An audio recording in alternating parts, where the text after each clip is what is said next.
Avis vascular centre మన దేశంలోనే the best varicose vein hospital.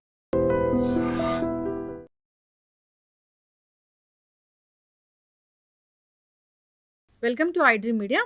So జనరల్గా డయాబెటీస్ చాలా మందిని ఇబ్బంది పెడుతూ ఉన్న ప్రాబ్లము. ఎన్ని మందులు వాడినా, సో ఎలాంటి డైట్ తీసుకున్నా కానీ కంట్రోల్లో ఉంటుంది, పూర్తి స్థాయిలో తగ్గట్లేదని చెప్తూ ఉంటారు.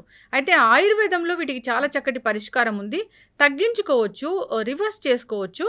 ఇక అయితే ఇప్పుడు మనం హెచ్బిఏవన్సి పోస్ట్ బ్లడ్ షుగర్ లెవెల్స్ కరెక్ట్గా ఉన్నా కానీ ఫాస్టింగ్ బ్లడ్ షుగర్ అనేది అసలు చాలా మందిలో ఎక్కువగా ఉంటుంది. ఎంత ట్రై చేసినా ఇది తగ్గదు.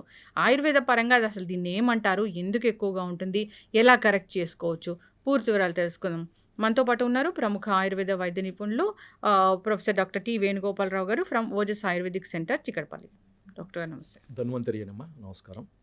డాక్టర్ గారు, అంటే డయాబెటీస్ అనేది అంత పూర్వమే ఉందా ఆయుర్వేదంలో చెప్పడానికి? మీకు ఒక విషయం చెప్తే ఆశ్చర్యపోతారమ్మా. డయాబెటీస్ ఇప్పుడు వచ్చింది కాదు, ఆయుర్వేదంలో పేరు మారింది. దీనికి పేరు మారింది తప్ప రోగం ఒకటే. ఆయుర్వేదంలో ప్రమేహ రోగం, ముఖ్యంగా మధుమేహం, అంటే 20 రకాల ప్రమేహాలని సరిగా ట్రీట్మెంట్ చేయకపోతే, అంటే సరైన సమయంలో ట్రీట్మెంట్ చేయకపోతే అది మధుమేహం కింద మారుతుందని ఆయుర్వేదంలో చెప్పారు.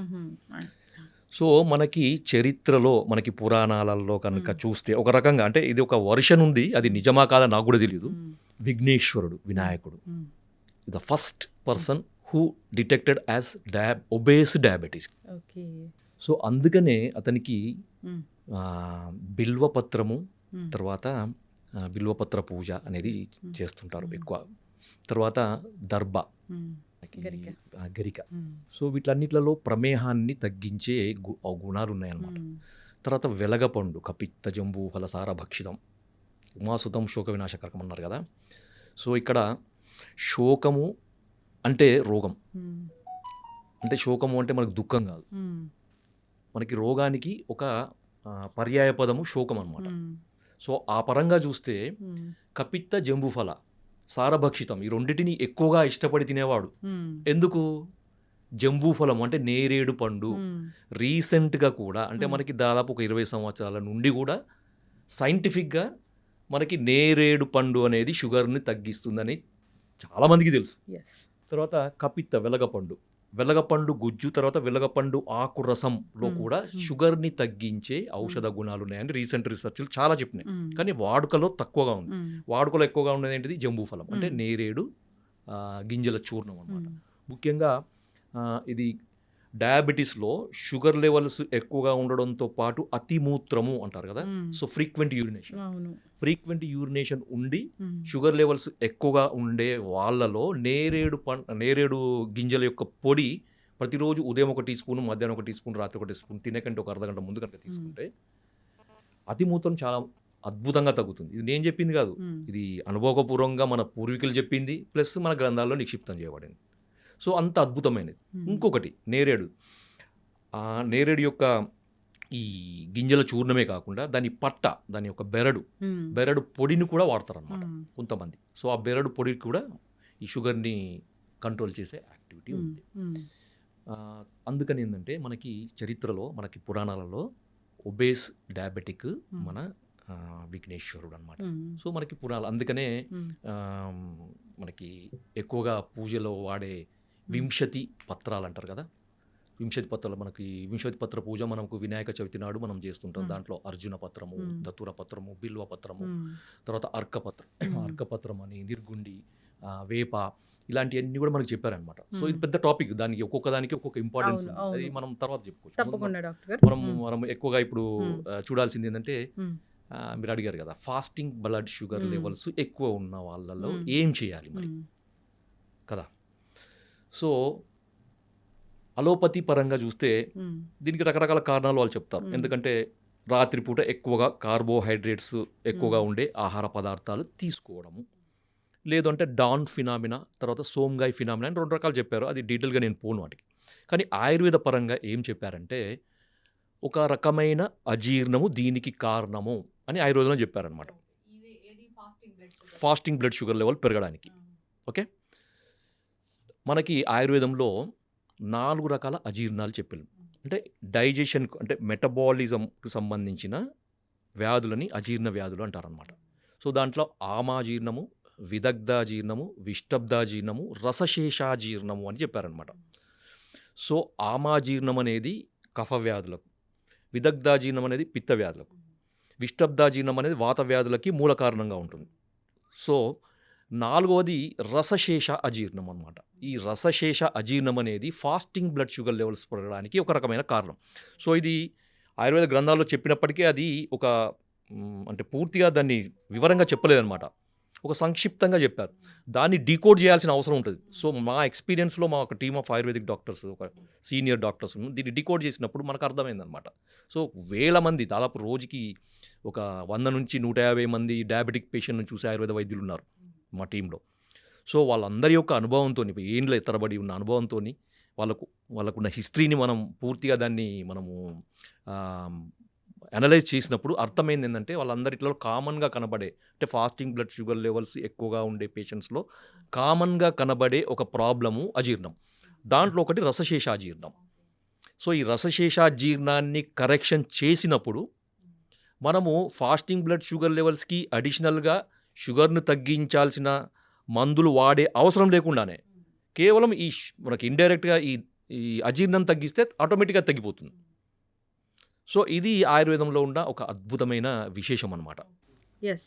సో మనకి రసశేషాజీర్ణం అనేది ఫాస్టింగ్ బ్లడ్ షుగర్ లెవెల్స్ పెరగడానికి నార్మల్గా ఎంత మందులు వాడినా కానీ, ఎంత ప్రయత్నాలు చేసినా కానీ, అది ఆహారం ద్వారా కానీ, మందుల ద్వారా కానీ, ఎక్సర్సైజ్ ద్వారా కానీ ఎన్ని ప్రయత్నాలు చేసినా కానీ తగ్గదు. డాక్టర్లకే ఇంకా విసుగెత్తుతుంది అనమాట. ఏం చేయాలో అర్థం కాదు. చాలామంది నేను చూశాను. సో వాళ్ళ దగ్గర నుంచి ఎటువంటి రెస్పాన్స్ రాక ఆయుర్వేదానికి వచ్చే పేషెంట్స్ చాలామంది ఉంటారు. సార్ మాకు అంతా బాగానే ఉంది, మేము మందులు వాడుతున్నాం, పోస్ట్ లంచ్ బాగానే ఉంది, ఇంత అన్ని బాగానే ఉంటాయి, కానీ ఫాస్టింగ్ బ్లడ్ షుగర్స్ తగ్గకపోవడం వల్ల మాకు దాని యొక్క దుష్ప్రభావాలు కనబడుతున్నాయి సార్. కొంతమందికి 160, 170 వరకు ఉంటాయి. ఎందుకంటే ఫాస్టింగ్ బ్లడ్ షుగర్ లెవెల్స్ 100 వరకు ఉంటే సేఫ్, 125 వరకు ఉంటే మోడరేట్ సేఫ్, 100 ఉంటే పూర్తి సేఫ్, 125 వరకు ఉంటే ఇంకా మోడరేట్ సేఫ్ అనమాట. అది దాటిందంటే ఏంటంటే ఇంకా సేఫ్లో ఉన్నట్టు కాదు. మనం పోస్ట్ లంచ్ ఎంత నార్మల్ ఉన్నప్పటికీ మనకి ఫాస్టింగ్ కూడా అంతే నార్మల్ ఉండాలన్నమాట. కొంతమందికి 170, 180, 200 ఉండే వాళ్ళని కూడా చూసాం.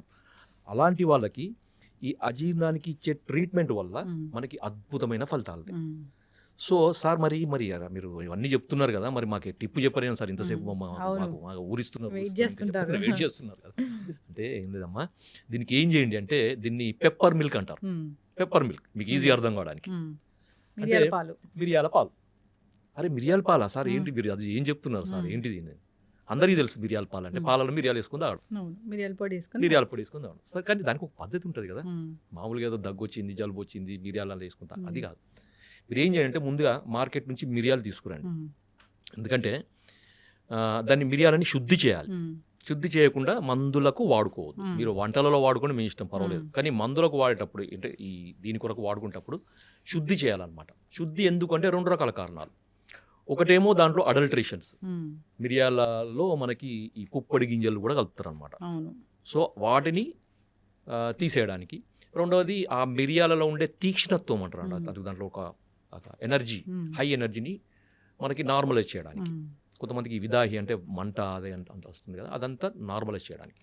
దీనికి ఏం చేయాలంటే మార్కెట్ నుంచి తీసుకొచ్చిన మిరియాలను మంచిగా చెరిగి దాంట్లో పొట్టు అదంతా తీసేసి పల్లుచట్టి మజ్జిగ, 1 లీటర్ మజ్జిగ తీసుకొని దాంట్లో ఒక 1/2 కేజీ, మనం మార్కెట్ తీసుకుంటున్న 1/2 కేజీ అంతా 1 లీటర్ మజ్జిగలో ఈ 1/2 కేజీ మిరియాలను వేసి రాత్రంతా ఉంచాలి.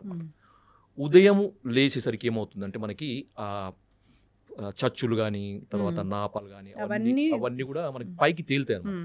సో మంచి పుష్టికరమైనవి, తర్వాత ఔషధ గుణాలు అన్నీ కూడా కిందికి బాటంలో సెటిల్ అవుతాయి. మీరు వాటన్నిటిని మొత్తం పైనుంచి తీసేసి, ఆ మజ్జిగను కూడా తీసేసి, ఆ కింద ఉన్న మిరియాలను మంచిగా తీసి వాటిని వేడి నీళ్ళలో కడగండి. కొంచెం గోరువెచ్చని, మరీ వేడి కాదు, కొంచెం గోరువెచ్చని నీళ్ళలో కడిగేసి ఏం చేయండి అంటే ఆరబెట్టాలన్నమాట. పూర్తిగా దాంట్లో ఉండే మాయిశ్చర్ అంతా పోయే వరకు ఆరబెట్టేసి కంటైనర్లో వేసుకోండి. వేసుకొని ప్రతిరోజు కూడా 1 కప్పు ఆవు పాలు, తర్వాత 1 కప్పు నీళ్లు, లేదు అంటే 1/2 కప్పు పాలు, తర్వాత 1/2 కప్పు నీళ్లు, దాంట్లో 1/4 టీ స్పూను మిరియాలను ఇప్పుడు మనం చేసుకున్నాం, శుద్ధి చేసుకున్నాయి, దాన్ని నలగొట్టాలన్నమాట. పూర్తిగా పొడి చేయొద్దు, మిక్సీలో వేసి తొందరగా మ్మ్. కావాలని మ్మ్. దాన్ని పొడి చేయొద్దు అనమాట. మ్మ్. జస్ట్ జస్ట్ క్రష్ దంచే చేయాలి అంతే. అంటే బురుయిజ్ అంటారు కదా, దంచేసి మ్మ్. ఆ పాలలో వేసి మ్మ్. మనం ఎంతైతే నీళ్లు పోసినామో అంటే మ్మ్. అది 1/2 కప్పు కానీ 1 కప్పు కానీ మ్మ్.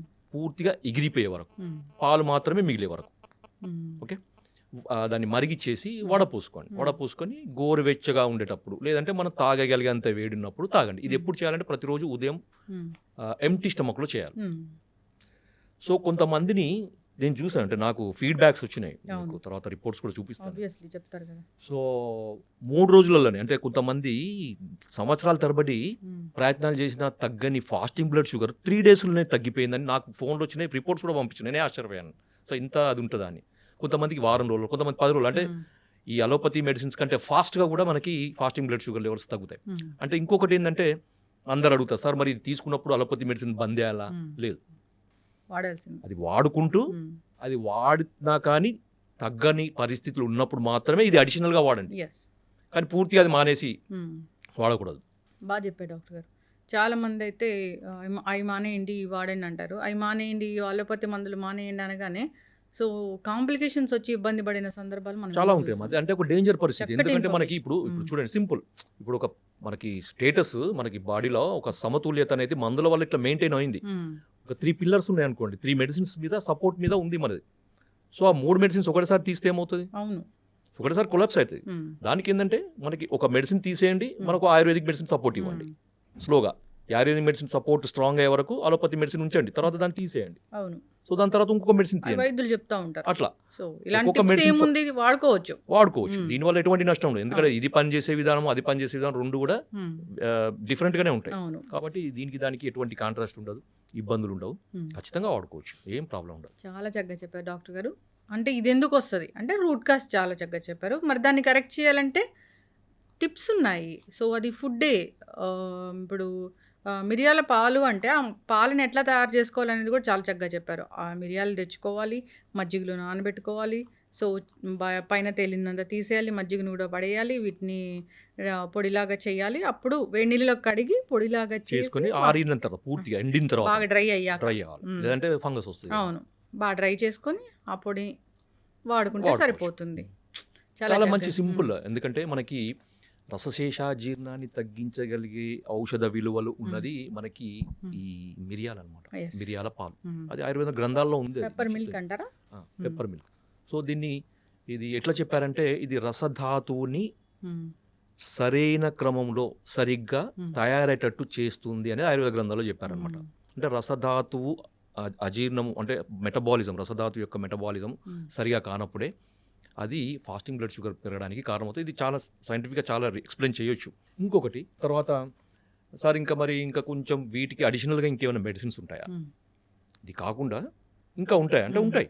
సో దాంట్లో మనకి ఈ అజీర్ణానికి సంబంధించిన మందులు ఆయుర్వేదంలో చాలా ఉన్నాయి. మ్మ్. చాలా అంటే చాలా ఉన్నాయి. అదొక పెద్ద చాప్టరే మనకి ఆయుర్వేదంలో చాలా ఎక్స్ప్లెనేషన్ చెప్పినాడు. ఎందుకంటే సకల రోగాలకి మూల కారణము అజీర్ణమే. మ్మ్. అశీతివాత రోగాలకి మ్మ్. విష్టబ్దాజీర్ణం అని చెప్పాం కదా. మ్మ్. సో వాత రోగాలకి విష్టబ్దాజీర్ణం, సో పిత్త రోగాలకి 40 రకాల పిత్త రోగాలకి విదగ్ధాజీర్ణము, 20 రకాల కఫ రోగాలకి మ్మ్. ఆమాజీర్ణము అని. సో ఇది అజీర్ణం అనేది పెద్ద చాప్టర్, దానికి Yes. రకరకాల మందులు ఉన్నాయి. ఇప్పుడు మనకి రసశేషాజీర్ణం కానీ ఇతర రకాల అజీర్ణాలు కానీ మ్మ్. వాటికి ఒక అద్భుతమైన ఆయుర్వేదంలో మనకి బసవరాజ్యం అనే గ్రంథంలో ఒక మంచి మందు చెప్పారు. మ్మ్. సో దాని పేరు అజీర్ణ బల కాలానలం. మీరు మళ్ళీ చెప్తాను, మళ్ళీ గుర్తుపెట్టుకోండి, మీరు కావాలంటే మళ్ళీ రాసుకోవచ్చు. అజీర్ణ బల కాలానలం. సో ఇది మేము కొంతమంది పేషెంట్లకి అడిషనల్గా ఇచ్చి మంచి రిజల్ట్స్. అంటే మేము షుగర్ ఉన్నప్పుడు షుగర్ని తగ్గించే మందులు వాడం మేము మ్మ్. ఎక్కువగా. సో దానికి మూల కారణమైంది ఏ అజీర్ణం అనేది పనిచేస్తుంది అక్కడ, మ్మ్. ఆ పేషెంట్లో ఏ అజీర్ణం ఉంటుంది అనేది అనలైజ్ చేసి దాని తగ్గట్టు ట్రీట్మెంట్ ఇస్తే ఆటోమేటిక్గా షుగర్ లెవెల్స్ తగ్గుతాయి. అవును. అడిషనల్ మందులు వాడాల్సిన అవసరం లేకుండా Yes. నార్మల్ ఉంటుంది అనమాట. సో ఇది కాన్సెప్ట్ అనమాట ఆయుర్వేదంలో. అంతే తప్ప షుగర్ పెరిగింది, షుగర్ తగ్గించే మందులు వాడండి, ఇది ఎప్పుడు లైఫ్ లాంగ్ ఇట్లా ఉంటుంది. ఈ షుగర్ తగ్గడానికి ఆయుర్వేద మందులు ఎందుకు, అలోపతి మందులు కూడా ఉన్నాయి కదా, Yes. ఇన్సులిన్ కూడా ఉంది కదా. చక్కటి ఇన్ఫర్మేషన్ డాక్టర్ గారు. ఇబ్బంది పడుతున్న వాళ్ళు కాంటాక్ట్ చేయాలని కోరుకున్నామండి. సో అంతేకాదు దీన్ని వాడుకోవచ్చు, చాలా వెరీ సింపుల్. ఇది ఈ పెప్పర్ మిల్క్ తయారు చేసి తీసుకోవడం కూడా ప్రతిరోజు తీసుకున్నా, డయాబెటీస్ ఉందా లేదా, ఫాస్టింగ్ బ్లడ్ షుగర్ పెరిగిందా అది కాదు, ఎట్లయినా మామూలుగా కూడా అందరూ తీసుకోవచ్చు. Yes. మామూలుగా నాన్ డయాబెటిక్ వాళ్ళు కూడా తీసుకోవచ్చు. Yes. దీంట్లో ఏం ప్రాబ్లమే లేదు. షుగర్ ఉన్న వాళ్ళే తీసుకోవాలని ఏం లేదు. అవును, ఇది జీర్ణానికి సంబంధించిన ఇష్యూని అంతే. Clear చేస్తుంది. క్లియర్ చేస్తుంది కాబట్టి చక్కటి ఇన్ఫర్మేషన్ అండి. ధన్యవాదాలు డాక్టర్ గారు. ధన్యవాదాలు. జై ధన్వంతరి.